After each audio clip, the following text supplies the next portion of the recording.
Assalamualaikum warahmatullahi wabarakatuh. Perkenalkan, nama saya Bambang Susilo Darman dari kelas TKBN 2B dengan nomor BP 2012048. Pada kesempatan kali ini saya akan membahas tentang neraca energi.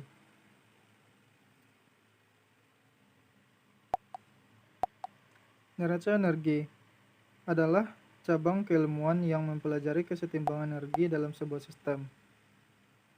Neraca energi ini dibuat berdasarkan pada hukum pertama termodinamika, yang menyatakan kekekalan energi, yaitu energi tidak bisa dibasmi atau dibuat, hanya bisa diubah bentuknya.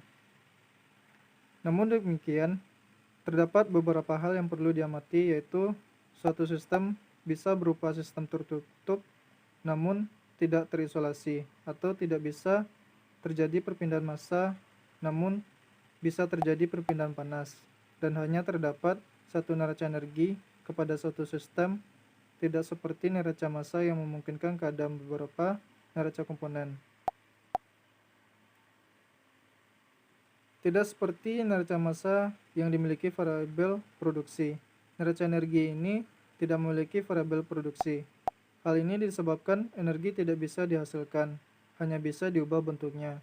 Namun demikian, jika terdapat suatu macam energi diabaikan, misalnya jika neraca dibuat dengan hanya mempertimbangkan energi kalor saja, karena persamaan neraca energi akan dijadikan seperti yang di bawah. Jenis-jenis neraca energi terbagi menjadi 4. Pertama yaitu energi kinetik, energi potensial, energi dalam atau internal, dan keempat yaitu entalpi. Entalpi adalah besaran yang ditulis secara matematis sebagai U tambah PV dan merupakan bentuk energi dalam flow system. Dari pengertian tersebut, maka dapat dirumuskan entalpi sebagai berikut. H sama dengan E tambah W, yang dimana H adalah entalpi, E adalah energi, W adalah usaha. Persamaan tersebut berlaku pada tekanan yang tetap atau biasa disebut dengan isobarik.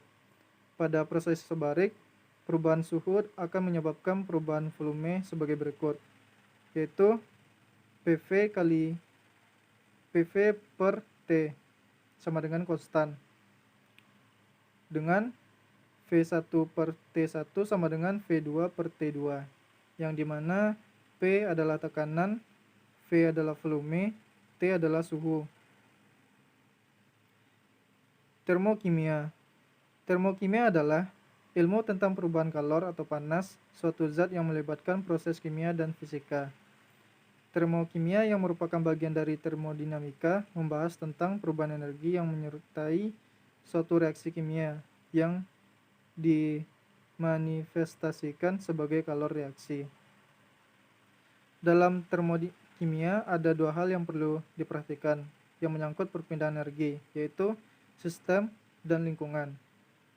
Segala sesuatu yang menjadi pusat perhatian dalam mempelajari perubahan energi dan perubahan selama proses berlangsung disebut dengan sistem, sedangkan hal-hal yang tidak berubah selama proses berlangsung dan yang membatasi sistem dan dapat mempengaruhi sistem disebut lingkungan. Pembentukan panas. Pembentukan panas adalah bernama lain dari kalor pembentukan standar yang merupakan perubahan entalpi ketika satu mol senyawa terbentuk dari unsur-unsurnya pada kondisi standar, seperti contoh yang di bawah. Persamaan termokimianya adalah H2 tambah 3O2 menghasilkan H2O dengan delta H sama dengan min 285,9 kJ. Panas pembentukan. Panas pembentukan adalah entalpi pembentukan standar suatu senyawa, menyatakan jumlah kalor yang diperlukan atau dibebaskan untuk proses pembentukan satu mol senyawa dari unsur-unsurnya yang stabil pada keadaan standar atau STP. Entalpi pembentukan standar diberi simbol delta H derajat Fahrenheit. Simbol F berasal dari kata formation yang berarti pembentukan. Contoh unsur-unsur yang stabil pada keadaan standar yaitu H2, O2, C, N2, Ag, Cl2, Br2, S, Na, Ca, dan Hg. Bernama lain, pembentukan standar yang merupakan perubahan entalpi ketika satu mol senyawa terbentuk dari unsur-unsurnya pada kondisi standar.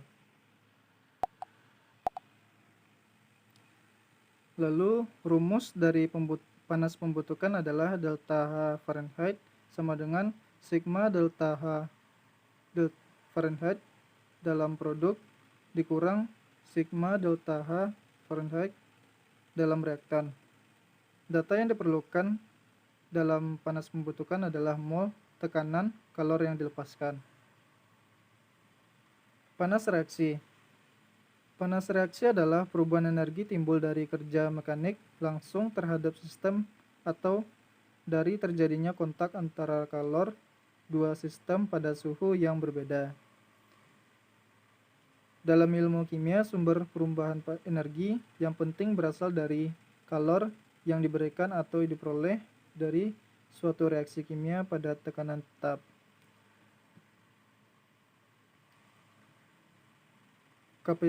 Kapasitas kalor adalah jumlah kalor yang diperlukan untuk menaikkan temperatur dari satu sampel bahan sebesar 1 derajat Celcius. Secara matematis dinyatakan dengan persamaan berikut, yaitu dQ sama dengan C kali D kali T. Dan keterangan dari rumus di atas ada di bawah. Data yang diperlukan pada panas reaksi adalah temperatur awal dan akhir, kapasitas kalor, massa bahan, dan mol. Panas pembakaran. Panas pembakaran adalah entalpi pembakaran standar suatu senyawa menyatakan jumlah kalor yang diperlukan atau dibebaskan untuk proses pembakaran satu mol senyawa dari unsur-unsurnya yang stabil pada keadaan standar atau STP. Entalpi penguraian standar diberi simbol delta H derajat Celcius. Simbol D berasal dari kata combustion yang berarti pembakaran.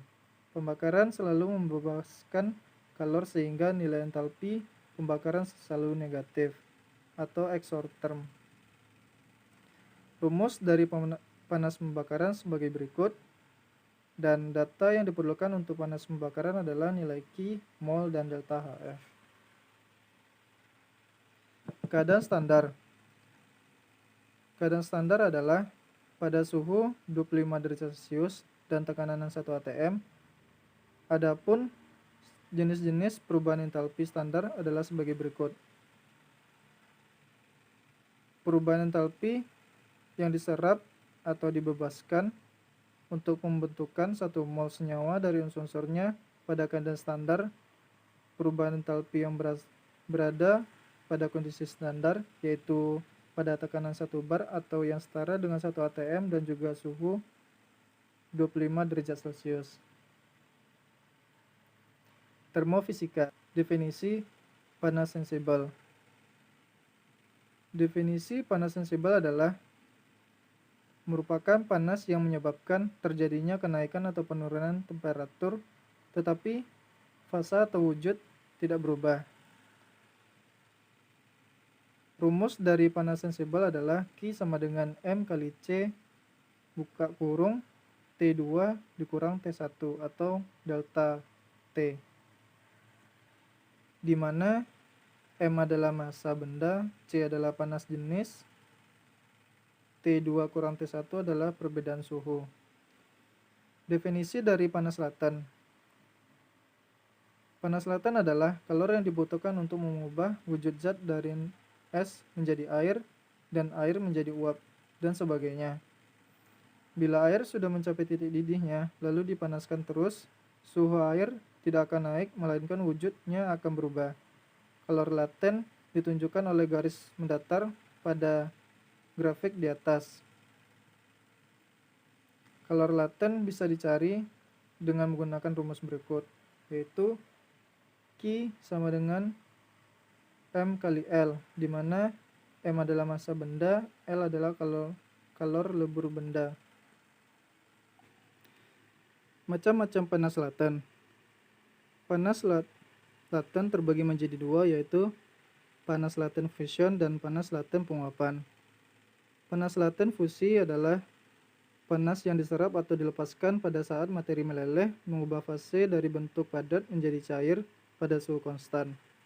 Dengan rumus Q sama dengan M kali L. Keterangan Q adalah kalor, M adalah massa, L adalah kalor lebur. Panas laten penguapan adalah panas yang diserap atau dilepaskan ketika materi menguap mengubah fase dari fase cair ke fase gas pada suhu konstan.